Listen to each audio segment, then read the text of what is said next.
Hello, Kent State University graduate students. I'm delighted to be here with you today talking about the ethics of the use of story. Let's start by acknowledging that story is extremely powerful and story is extremely persuasive. Stories connect with and surface people's memories. Stories are an incredibly powerful tool for getting people to visualize a situation, to actually imagine themselves within it, and to actually viscerally gain a sense of an experience. And true stories are about a person's unique experience. When somebody shares a story about something that happens to them, they're sharing a piece of themselves. Something similar may have happened to you, but exactly what happened to this person, the exact turn of events, the way that they felt about something, the way that they experienced it, the way that they thought about it, that's incredibly unique to them. And because of that, it's really a part of that person. And because stories are so powerful, and because personal stories are wholly owned, you have an incredibly important ethical obligation in how you actually go forward and use these stories and apply them in your business work. Whether you're asking for stories to better understand an organizational challenge or to use in an advertising or an advocacy campaign, your goal is to empower, not to exploit, the person that is sharing his or her story. Let's explore some of the ways that you can embark on the ethical use of story. To start, you have to be perfectly honest about why you are setting out to use story. What are your goals and what are your organization's goals? And then go one step further. Ask yourself not just how you and your organization are going to benefit from the use of this story, but ask how this person sharing their story can benefit them. What's in it for this person and what's going to happen to them and what do they stand to gain from sharing the story? Think about whether your goal is to elicit more stories. Are you looking to share stories so that you hear more? Sometimes an advocacy campaign will do this, or a nonprofit organization, for instance, they may be looking for stories about how people were denied health insurance. And so they'll ask for some stories in the hope that more people will hear those stories and more stories will come in. Oftentimes, consumer goods or products, companies that make those will go out and ask for stories from customers about positive experiences and how they like the good or the service so that they could hear more stories from other customers about how they like the service. Think about whether you're setting out to elicit stories and share them so that you can share organizational knowledge. Think about whether you're trying to spark a conversation. Do you want the people who are reading, listening, or hearing the stories that you share to react to them? Do you want them to take some sort of action? Do you want them to build a community based on hearing these stories? Whatever it is that you're setting out to do, you need to be absolutely explicit about what you're doing and you need to make good on it. In other words, if you want to gather more stories, make sure you have a mechanism in place that you can indeed gather those stories. If you want to spark some action, make sure that you're providing the resources so that people can take that action that you want them to take. You want to make sure that you're absolutely being transparent and clear about your goals. My colleague Cynthia Kurtz and her colleague David Snowden offer 3 rules for the ethical use of narrative in an organization. The first rule is to always declare up front the use of narrative techniques, no stealth story work. The second is if you are asked any question about what sort of narrative intervention you are doing, such as instructing executives in how to tell stories for cultural change, answer honestly. And their third is to appoint an independent arbiter for any dispute over the use of narrative techniques in an organization. If you respect the story and the person that's sharing the story, I actually ask you to think of 3 other techniques, 3 other conditions that you want to have in place when you start out using story. Number 1, make sure that nobody is coerced into sharing their story. Number 2, make sure that people are fully listened to when they're sharing their story. And number 3, make sure that you're creating an environment where the person can share their story that's a positive environment. You may have noticed that I am refraining from using the word story collection or to collect stories. I'm also not talking about storytellers and people telling their stories. I think that those terms, collection and telling, are incredibly transactional. And I don't think that story should be treated as a commodity. I don't think that story is something that you take from somebody and give to somebody else.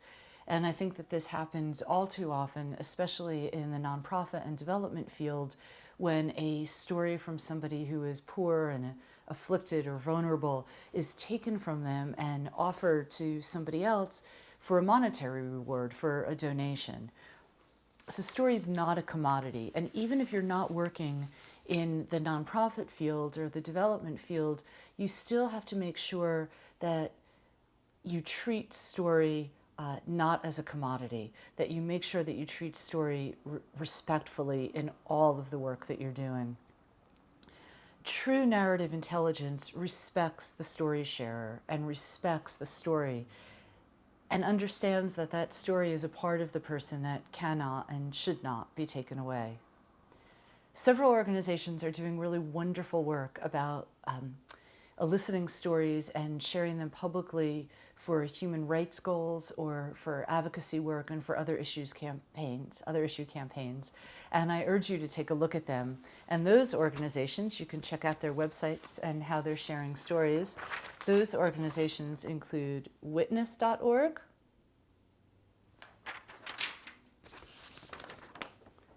theinnocenceproject.org,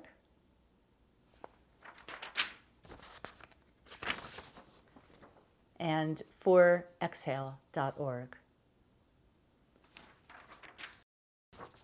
Some of what we need to know about how to use stories ethically in our work in organizations comes from a general understanding of our own humanity, and some of it from an understanding of our emotional intelligence and from your burgeoning narrative intelligence. And of course, the nuts and bolts of what we've learned about how to do ethical story sharing comes from the field of journalism. People who have professionally been gathering and sharing stories for a very, very long time. And if you want to find out more about transparency issues and issues about objectivity and the role of the press, I urge you to go to Poynter.org, which has terrific resources. Of course, entirely new challenges are being presented by technology and innovation. The traditional fourth estate, the real traditional journalism and the newsroom, is getting smaller, while the fifth estate, the idea of citizen journalists and bloggers, people who are collecting information and sharing it and sharing stories from various websites, that's getting larger. We're all media now. As a student, you very well might be producing and sharing stories through your own media dissemination. Corporations, not-for-profits, governments are in the business now of sharing stories with the public. When you graduate, most likely you're going to be taking work where you will be producing media and sharing those stories. And we're incredibly challenged now to be working to incredibly high ethical standards as we go forward, and we're faced with technology and innovation and the new ways in which stories can both be shared and taken beyond the context that we think about them, our original thought, and how they can be shared beyond that. Wise people say that there are always three stories.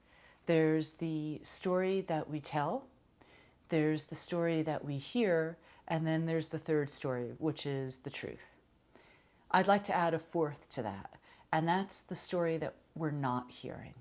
And it's incredibly important as you go forward and you want to work to high ethical standards to think about what stories are you not hearing, and do you have a responsibility to surface those stories, to make sure that all voices can be heard and all voices are able to share their stories.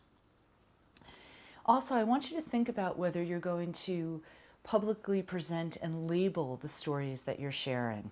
And if you do label them, how will that context affect how people are going to understand the stories?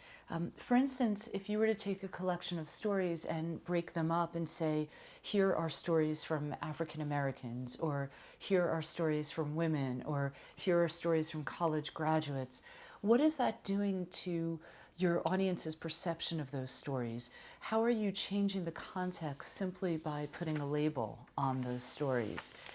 When you label, when you label a story, you can be denying it such details as emotion and other specifics of context, and thus you're denying true understanding of that story. The Nigerian writer Chimamanda Adichie talks about the danger of a single story and the harm that can result from power imbalances when people set out to share other people's stories. She says, how they are told, who tells them, when they are told, how many stories are told, are really dependent on power. Power is the ability not just to tell the story of another person, but to make it the definitive story of that person. The Palestinian poet Murad Brigadi writes that if you want to dispossess a people, the simplest way to do so is to tell their story and start with, secondly. Start the story with the arrows of the Native Americans, but not with the arrival of the British, and you have an entirely different story. Start the story with the failure of the African states, and not with the colonial creation of the African state, and you have an entirely different story. I urge you to watch her entire 20-minute presentation on TED.com. It's called The Danger of a Single Story.